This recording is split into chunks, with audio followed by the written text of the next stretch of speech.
Hey everyone, Nittany Lion Roar here, and Season 3 is up, so we have a brand new 5-star legendary hero named Gefjon, and I want to talk about her a little bit, and then I'm going to try and get her. So here she is. The card is actually pretty simple and straightforward, but I'll go through all the pieces with you. First of all, she is red, as you can see, which is a great color to take against all the Teleria tanks that are out there. Of course, Teleria has been nerfed a couple of times, and so that's helping to create a little more diversity, and not every opposing defense or war has Teleria as the primary tank, but she is good if you are facing a lot of Telerias. She's also a ranger, which is kind of in a crowded field because there's a lot of really good rangers out there, so you're going to have to make some tough decisions with splitting emblems if you do get her. And she's also part of this Muspelheim realm. All the Season 3 heroes are part of different realms. If you use heroes from the same realm in your teams, then they get these bonuses that are listed here. Hers is burn, but that's not really what makes her good. It's a little thing, a minor thing, if you actually get the benefit of it.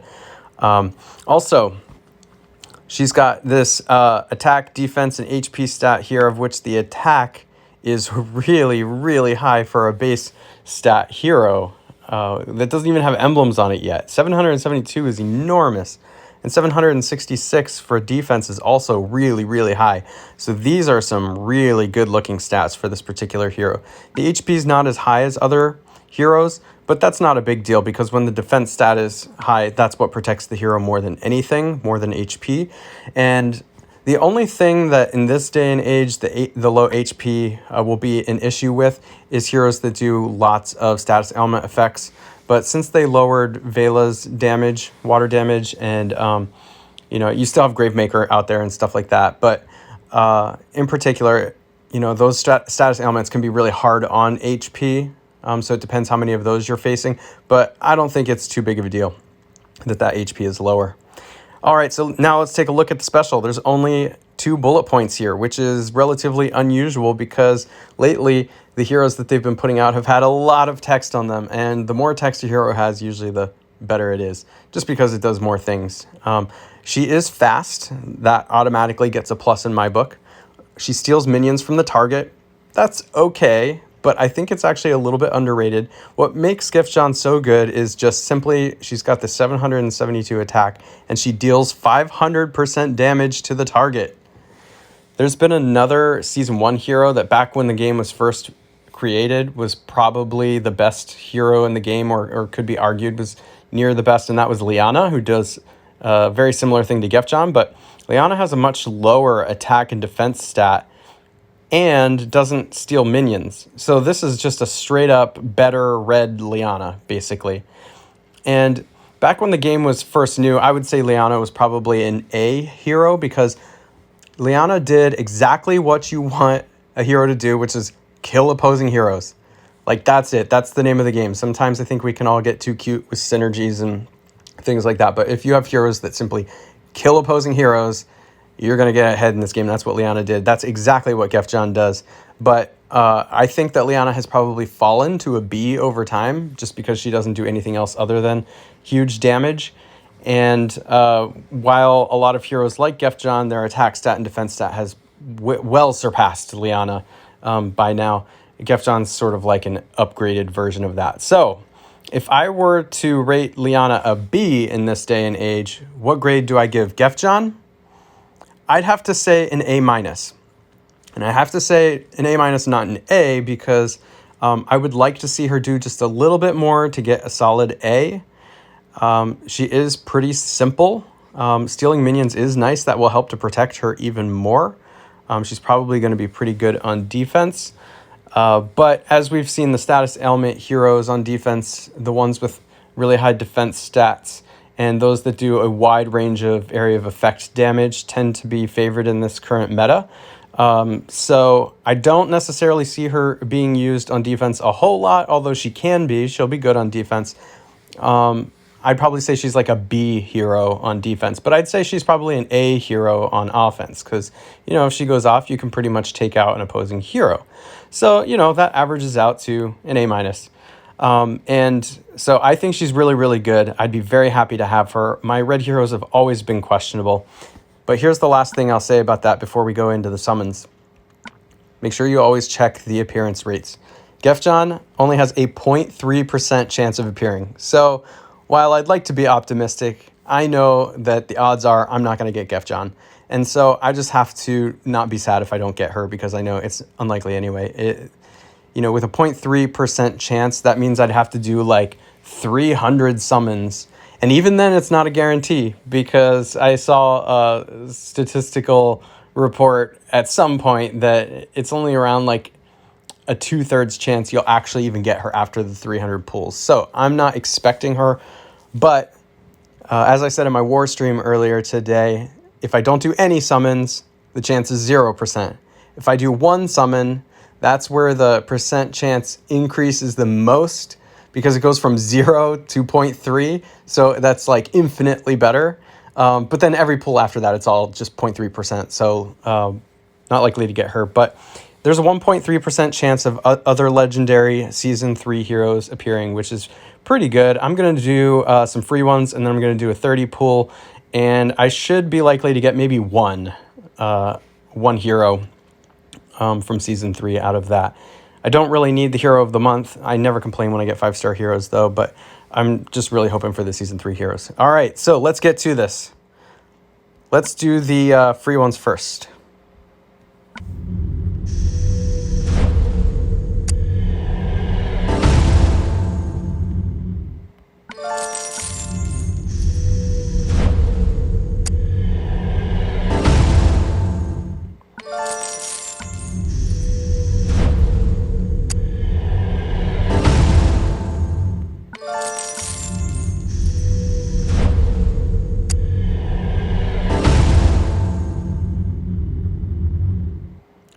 All right, so Fura's not one that I have leveled up or anything. Deals 115% damage to all enemies.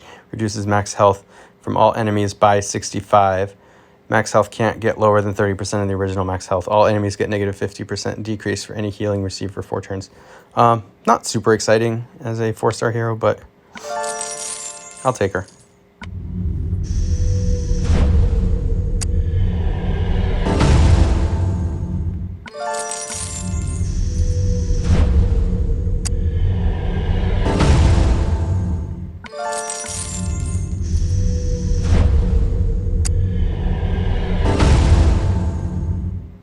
He's a good one. He's a really good one to have. I already have one leveled up, though, so I don't need another, but he is awesome if you get him. Because he is basically like a 4-star Evelyn. He does green defense down. Oh, look, a chest. Nice. I will definitely take that.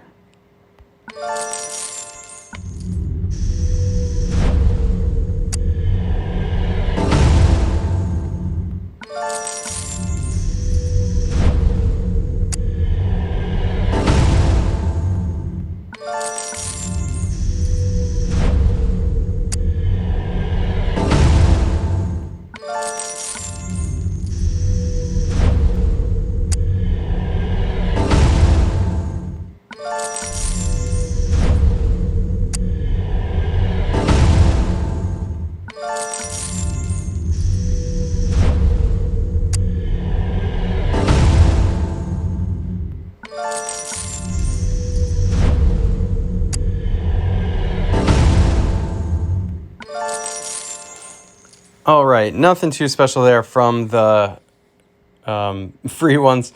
They were 3 and 4-star heroes. There were good ones mixed in, but they're ones that I already have, so I don't necessarily need more of those. All right, let's go for a 30 pull and see if I can get any 5-star heroes out of that.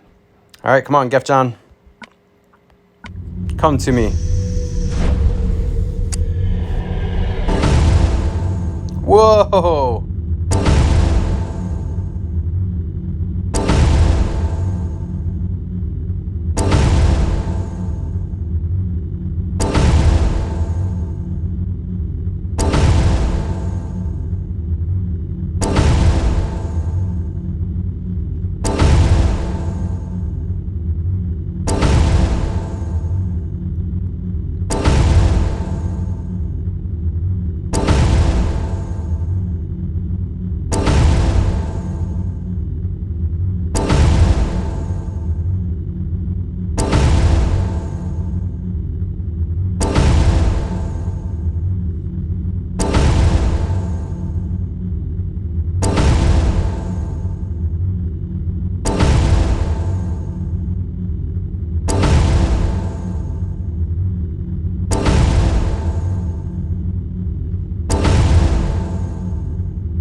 All right, so there was one 5-star hero in there, and statistically, that was pretty much right on the dot. So let's check this one out. This is Norn's. This is an older one, as part of season 3, and this is a sorcerer. So this is actually my second sorcerer class 5-star hero. So I have a lot of emblems I could potentially use on this if I wanted to level it up. Norn's is average speed, so with a level 23 mana troop, you can make her a little speedier. Deals 245% damage to the target and nearby enemies. The target and nearby enemies become weak against the element they are strong against for 5 turns. They stay weak against the element they are normally weak against.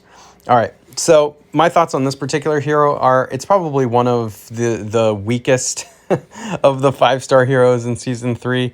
I don't particularly see a use for it. I've actually always thought that people overrate the effect that color has an impact on in this game. Like, I think people think too much about color.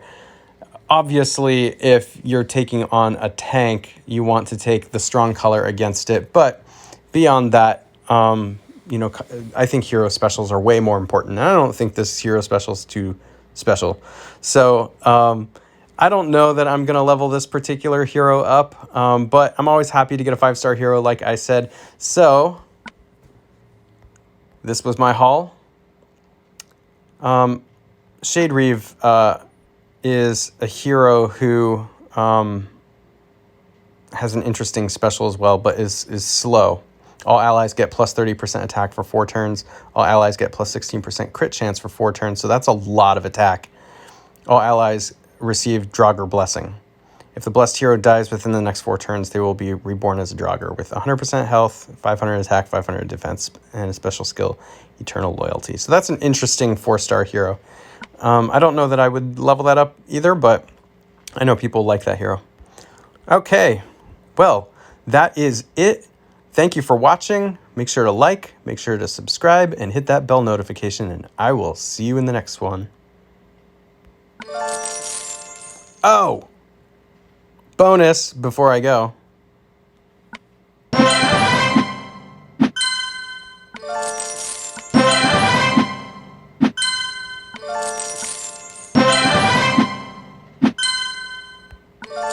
All right. Catch you next time.